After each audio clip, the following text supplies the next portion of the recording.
किसी नगर में एक वररुचि नामक विद्वान रहता था। वह थोड़ा घमंडी था। उसकी एक कन्या थी जिसका नाम ब्रह्मा देवी था। वो बड़ी ही बुद्धिमती, चतुर और सुंदर थी। ब्रह्मा देवी साक्षात अप्सरा जैसी लगती थी। जब ब्रह्मा देवी विवाह के योग्य हुई तो उसके पिता ने पूछा, बेटी बता, तेरे लिए कैसा वर की खोज करूं? तू कैसा घराना पसंद करती है? पहले तो बेटी ने कोई उत्तर नहीं दिया, लेकिन पिता के बार बार पूछने पर उसने उत्तर दिया, पिताजी, उच्च कुल की बेटियां मर जाना पसंद करती है, लेकिन इस तरह शादी विवाह की बात वे माता पिता के सम्मुख प्रकट नहीं करती है। शादी से पूर्व माता पिता ही उनके हितैषी रक्षक होते हैं।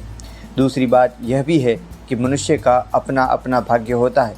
उसी के अनुसार विधि का विधान होता है, जिसमें मैं या आप क्या कर सकते हैं। वररुचि को अपनी विद्वता एवं ऐश्वर्य का बड़ा घमंड था। भाग्य की बात सुनकर उसे क्रोध आ गया और बोला, अच्छा, मैं तुझे तेरे भाग्य का मज़ा अभी चखा देता हूँ। यह कहकर वह ऐसे वर की खोज में निकल पड़ा जो कुरूप, गंवार, मूर्ख और दरिद्र हो।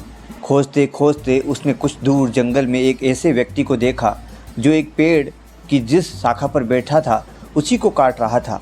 वररुचि ने सोचा, इससे ज़्यादा मूर्ख कौन होगा जो यह भी नहीं जानता कि जिस शाखा को काट रहा है उसके कटने के बाद वह स्वयं भी नीचे गिर जाएगा। वररुचि उस पेड़ के पास पहुंचा और लकड़हारे से उसकी जाति, कुल, गोत्र आदि पूछकर शादी के विषय में पूछा। लकड़हारा शादी के लिए तैयार हो गया। उसने अपना नाम दुर्यश बताया। वररुचि उसे अपने घर लेकर आए और बेटी के सामने खड़ा करके कहा कि देख, तेरे भाग्य से तेरा वर तेरे सामने खड़ा है। शादी की सभी तैयारियां पूरी हो गई और शुभ मुहूर्त में दुर्यश और ब्रह्मा देवी दोनों का विवाह हो गया। वररुचि ने अपनी कन्या का विवाह मूर्ख के साथ तो कर दिया, परंतु बाद में वह बड़ा दुखी हुआ। इसी दुख के कारण उसने कई दिन तक भोजन और पानी भी नहीं किया और न ही दरबार में गया। वह सदैव ही यह सोचा करता था कि मैं जिस बेटी की जरा सी तकलीफ़ से दुखी हो जाता था, जिसे मैंने कभी मखमली कालीन से नीचे पैर नहीं रखने दिया, राजा भी जिसकी बुद्धिमता और चतुराई से बड़े खुश रहते थे, उसी सुकुमारी एवं सुंदर बेटी को मैंने एक गंवार लकड़हारे को कैसे सौंप दिया। राजा और मेरे साथी जब सुनेंगे तो मेरा सारा यश मिट्टी में मिल जाएगा। यदि राजा ने मेरे जमाई को देखने की इच्छा से दरबार में बुलाया तो मैं उसे कैसे ले जाऊंगा। आदि बातें सोच सोच कर वररुचि बहुत दुखी हो गया। वररुचि ने अपने जमाई को पढ़ाना लिखाना ठीक समझा। उसने सोचा, राजा ने यदि उसे शीघ्र ही बुलावा भेजा तो उसे कम से कम कल्याण हो कहना तो सिखा ही दूंगा, ताकि दरबार में जाकर राजा तथा अन्य लोगों के अभिवादन का आशीर्वाद दे सके। अतः कल्याण हो कहना ही सर्वप्रथम सिखाना शुरू किया। दुर्यश रास्ते भर उस शब्द को घोटता रहा, लेकिन दरबार में पहुंचने पर जब राजा ने तथा अन्य कर्मचारियों ने दुर्यश का अभिवादन किया तो उसी समय दुर्यश दुर्भाग्य से कल्याण हो कहना ही भूल गया। बहुत सोचने विचारने के बाद उसे उसरट ही ध्यान में आया, जो उसरट कहकर ही उसने अभिवादन का उत्तर दिया। राजा तो इसे सुनकर गंभीर हो गए, लेकिन अन्य दरबारी लोग यह विचित्र बात सुनकर एक दूसरे की तरफ देखने लगे और हंसने लगे, क्योंकि उसरट शब्द का कोई अर्थ ही नहीं होता। वररुचि ने यह सब देखकर अपना मुंह छिपाना चाहा। इतना बड़ा अपमान उसे कभी सहन नहीं करना पड़ा था। फिर भी उसने इस संकट को दूर करने को कहा कि इसमें हंसने वाली कोई बात नहीं है। मेरे विद्वान जमाई ने जिस नए शब्द का प्रयोग किया है वह सचमुच ही नवीन, अद्भुत एवं विचित्र है।